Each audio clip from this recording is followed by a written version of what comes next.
Welcome to Bar 20 Arms. Today, as promised, we're going to do the 30-30 lever action gun, and we're going to shoot some brush, and we have our white-tailed deer set up down here.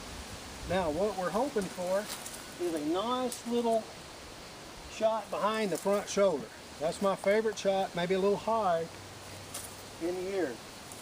Now, that's what we're hoping for, and we've got our brush set up approximately 4 feet back to the center of the core of the brush.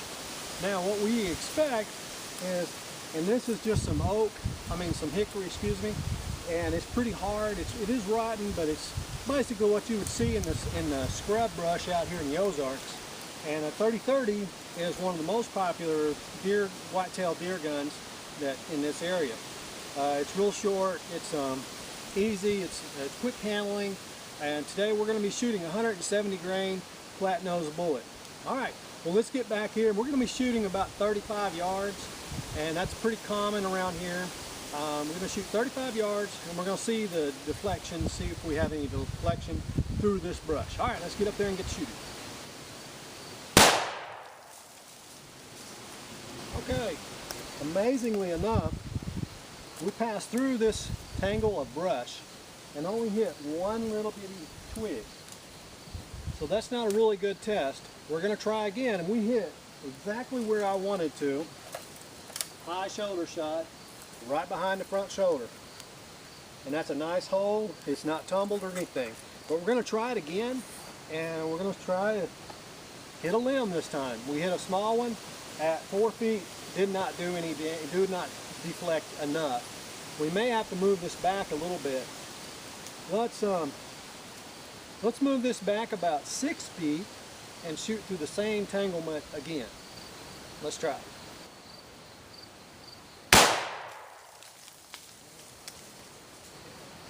All right, this is perfect. This is what I was expecting to happen. I was aiming for the exact same spot.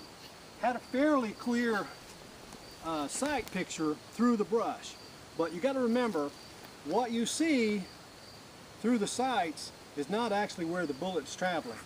The bullet's traveling slightly lower than your sight picture. So I had a fairly good picture through the brush to the shoulder. We ended up hitting a high neck shot. And I can swing this around and show you our deer. High neck shot. First time we went through, we hit at 4 feet. We hit a small twig, didn't deflect it enough, it just sheared it right off, made a kill. This time, it would have broke its spine and would have taken a follow-up shot. I don't like doing that. So, let's go look at the brush and figure out where we shot. I'll see you on the other side. All right, here we are on the upper side of the brush. We've located where we shot. We hit the top of this pretty thick limb. My sight picture was right between these two, and I could see a nice shoulder shot, but my bullet striking a little bit lower than my aiming point, than where I was aiming through the sights. Cut right through this. It went through, made a nice little notch here, and hit one other smaller limb right here. Now, we noticed the hole, it was odd shaped.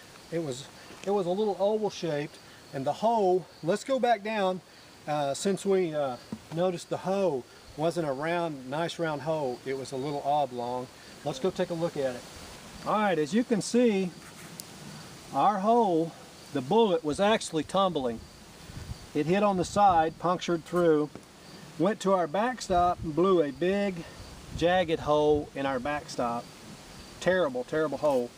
Now, this was a fresh target with no holes in it. All these splinters came from this backside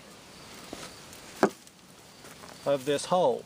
And that's because of the bullet was not traveling straight through. It was actually tumbling at that point, and it blew a big hole in the backside, shredding our paper. Now this deer, this poor little whitetail, it definitely would have crippled it, being probably a spine shot, and it definitely would have taken a second follow-up shot. But that's not the real problem here. All right, the main problem is not that we would have to take a follow-up shot, which might get some teasing back at the deer camp when they would say, "Hey, I heard you shooting up there like you had a machine gun." Well, I've been the blunt of that joke before, and I don't like it. But I don't like a follow-up shot either. A one-shot kill, that's what I'm after. But the main problem here is if you had a friend that would have been in that angle in a tree stand, he was not in a safe area now, because that bullet is out of control and it's tumbling.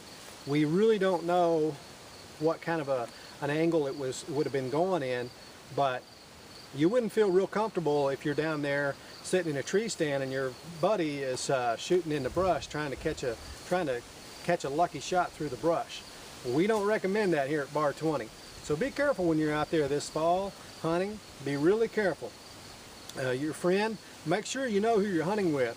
Make sure you set guidelines, and make sure you set perimeters, shooting lanes of safe and good clear shooting lanes. Very important. If you want to live to be a long hunter, long life hunter, that's what we recommend. Please don't shoot through brush. I had a friend last year that he shot 4 or 5 times before he finally shot a buck. And after I talked to him, I found out which direction he was shooting. I couldn't believe it. So be careful. Be careful out there. Thanks for stopping by. And this was really interesting. We found this interesting. We hope you did too. Please be a subscriber and you can get our latest videos. If you have any questions or comments, please send them to us. We'll answer them as best we can. Thanks very much, and we'll see you next time here at Bar 20 Arms.